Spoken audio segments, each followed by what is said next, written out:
वर्ग नवम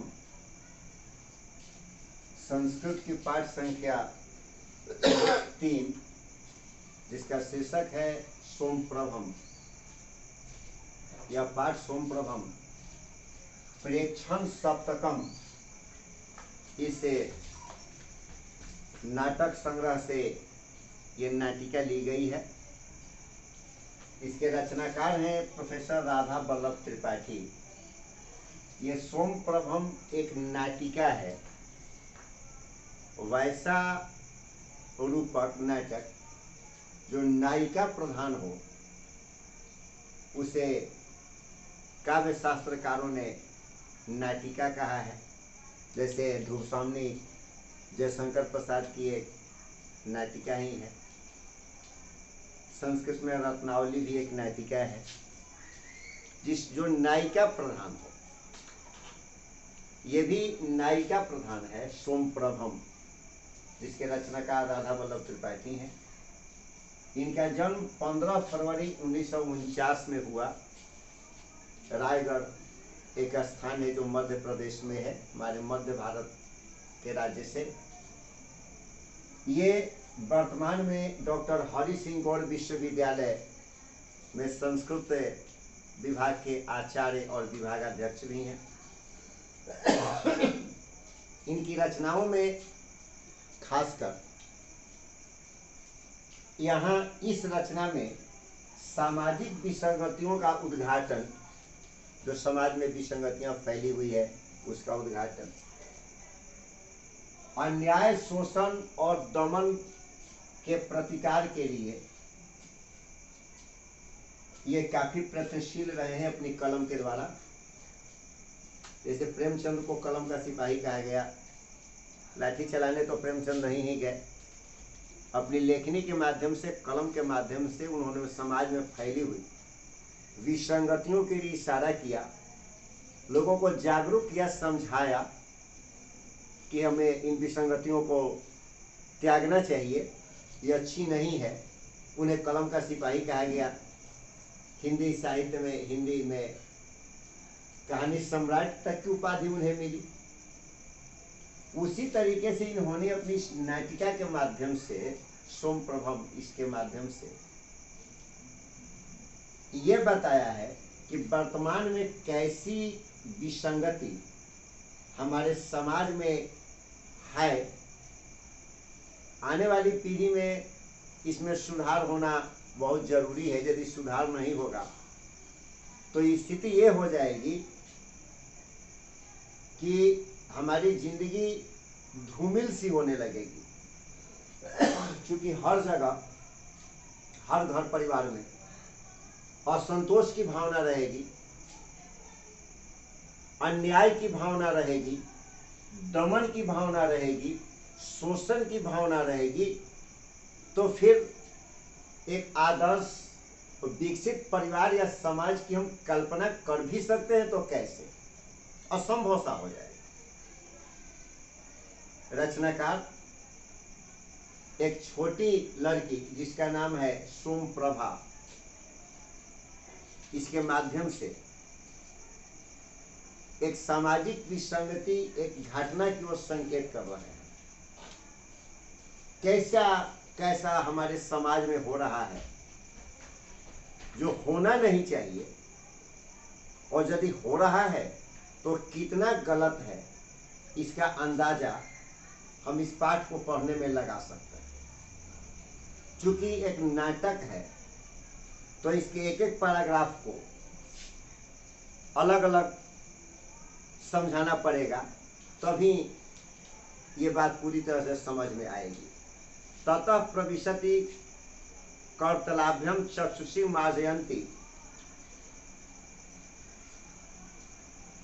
5 वर्ष देशिया बालिका सोमप्रभा।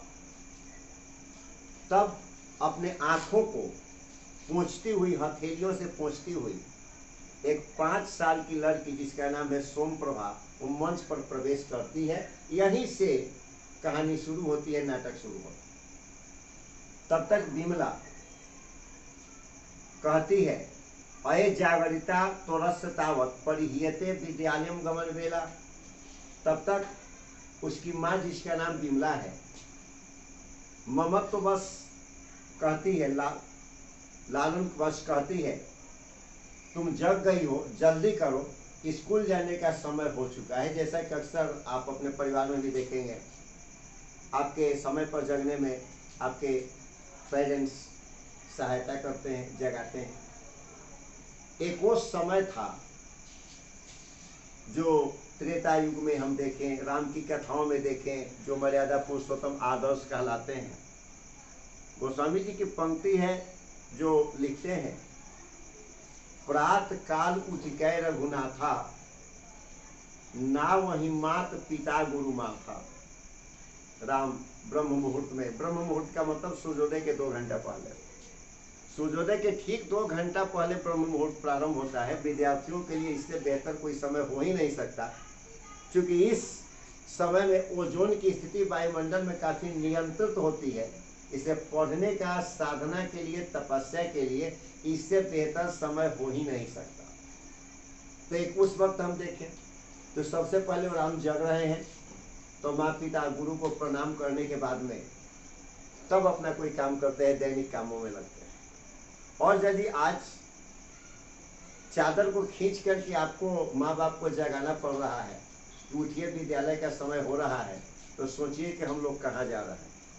खैर, या तो विमला को उसकी माँ उठा नहीं रही है, बल्कि वो खुद आंखों को मलती हुई आती है, तो कहती है कि तुम जग गई, स्कूल जाने का समय हो रहा है, नष्ट हो जाएगा, देर होगी तो विलंब से।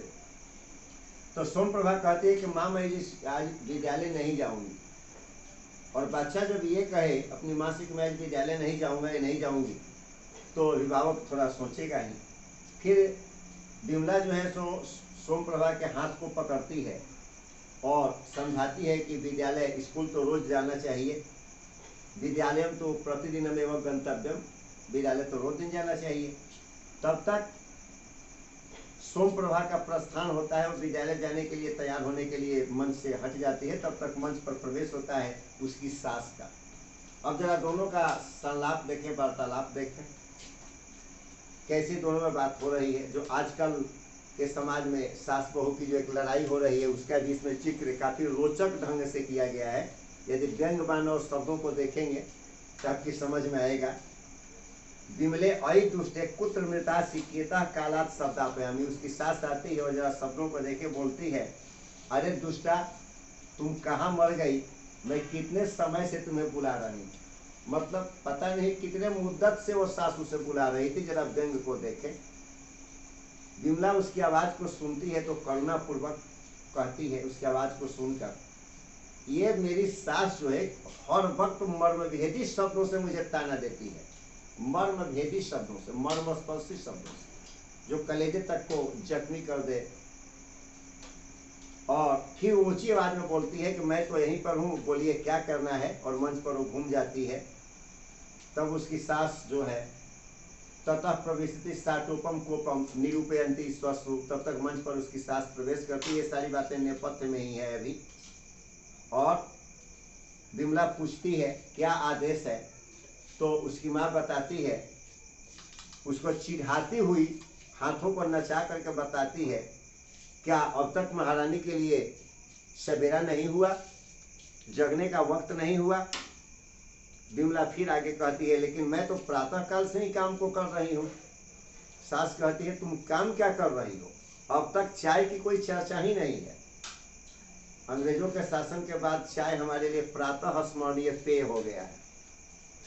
सो करके उठने के बाद सबसे पहले लोग चाय पर ही अपनी नज़र को केंद्रित करते हैं और ज़्यादा आधुनिक कहलाने के लिए नए नए शब्द भी कर लेते हैं। बेडिटी आता है कि मतलब बिछावन छोड़े नहीं, लेकिन चाय हम की जो चुस्की है उस बिस्तर पर रहते हुए हम ले लें, ये स्थिति हो गई। बोलती है कि चाय की कोई चर्चा नहीं है, चाय क्या तुम्हारा बाप आकर के बनाएगा। अब जरा ध्यान दें, किसी को बार बार ये बात कही जाए कि तुम्हारा बाप आकर के बनाएगा, उसे तकलीफ ले, चाय क्या तुम्हारा बाप आकर बनाएगा, जिसने एक कौड़ी भी नहीं दी। जरा शब्दों को देखेंगे, ये उलाहना दे रही है कि एक कौड़ी भी नहीं दी। मतलब आज भी इतने दिनों तक एक बच्ची 5 वर्ष की है उसके बाद भी उन लोगों को दहेज की ही पड़ी हुई है। ये विसंगति को जरा देखेंगे। विमला मम पितृपादम किमर्थम कर जैसी वो आहत शब्द में बोलती है, आप मेरे पिता को क्यों भला बुरा कह रही हैं? जो कुछ कहना है वो आप मुझे बोलिए। तब तक उसकी सास जो है सो स्वभुरु भंग सबुज दोषम सबुज क्षेपम च, फिर आंखों को तरेर कर उसकी सास और हाथों को भुजा को उठा करके कहती है, इस दुष्टा का जरा उत्तर तो सुनो। यदि बाप इसको इतना ही ज्यादा प्यारा है तो तुम जाकर उसी के घर पर क्यों नहीं मर जाती? ये जरा परिस्थिति को देखें। विमला फिर बताती है, लेकिन मेरे पिता तो नेतुम आगत सावने विगते, विगत सावन के महीने में मुझे लेने के लिए आए थे, जाने तो आपने ही नहीं दिया। सास जो है फिर उसको बताती है, अय दुष्टे वेतन से गर्वम उद्वहस, तुम्हें अपने वेतन का घमंड है। ऐसी बहू है जो कार्यरत है, सर्विस में है, फिर भी दहेज की लालसा, दहेज का लालच काफी ऊंचाई पर है। जो महिला प्रतिदिन कुछ न कुछ कमा करके जो महीने के रूप में वेतन के रूप में दे रही है, उसके साथ जरा शब्दों को देखें। तू अत्यधिक घमंडी हो गई है, 3-4 पैसे क्या कमा लाती है, इसलिए ना तुम्हारे पैसों पर मैं थूकती हूँ, तुम्हारे पैसों की मुझे जरूरत नहीं है। तुम क्या मानती हो कि तुम ही सिर्फ धन लाती हो? क्या है तेरा धन? तेरे पिता ने जितना दहेज देने का वादा किया था उसका आधा भी नहीं दिया। ऐसा उसकी सास उसे कहती है। विमला फिर अब किसी को भी थोड़ी काफी तकलीफ होगी तो बताती है कि तुम्हारी कितनी क्रूरता है तुम्हारे अंदर और कितना लालच है, जो आज भी इसी बात पर अडिग हो, सोच रही हो।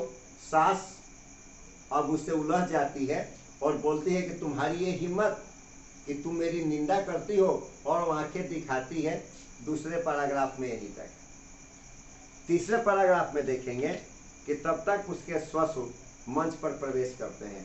ससुरा प्रविश्य, प्रवेश कर कर, प्रजोर वी उपसर्ग है और लय प्रत्यय है, प्रउपसर्ग है, लय प्रत्यय है। ससुरा किम जातम कोयम महा कलहाडम्बर प्रातः काल देव, ये सुबह सुबह कैसी आवाज, कैसी कोलाहल, कैसी लड़ाई सुनाई पड़ रही है। प्रातः कालिकम चायम इदानीम यावन न लब्धम, और वो भी आकर के चाय के ही मुद्दे को रखते हैं कि अभी तक सुबह सुबह में मुझे चाय नहीं मिली है। तब तक सास जो उसकी बताती है कि आप चाय की यहाँ पर चर्चा कर रहे हैं, इस दुष्टा ने तो चाय के सारे बर्तन ही तोड़ दिए और मैंने कुछ कहा भी नहीं, फिर भी ये मुझे कोस रही है कि हम क्रूर हैं, लालची हैं, राक्षस हैं, ऐसे शब्दों का इस्तेमाल कर रही है। अब वो भी बहकावे में आ जाता है और ससुर कहते हैं कि क्या इसने इतना सब कुछ कहा है? विमला अपनी सफाई देती है कि मैंने कुछ नहीं कहा है, लेकिन सास उसकी और ज्यादा अपनी वाचालता का परिचय देती है। पश्चात पश्चात अस्या दौरात्म्यम दुर्भगाया किंकिं दुष्कृतम यम न करोति, कहती है इस दुष्टा की जरा दुष्टता को तो देखिए, यह कौन सा ऐसा बुरा काम है जो नहीं करती है, और सामने ही उत्तर भी देती है और मेरे सामने भी जीभ चलाती है। इस तरीके से तमाम प्रकार के संकेतों को देकर, झूठी बातों को देकर वो अपनी बात को पुष्ट करने का प्रयास करती है। फिर इसके बाद के पैराग्राफ में देखेंगे कि उसके ससुर जो है वो भी काफी क्रोधित हो जाते हैं और क्रोधित होकर के कहते हैं कि इसका यह दुस्साहस है,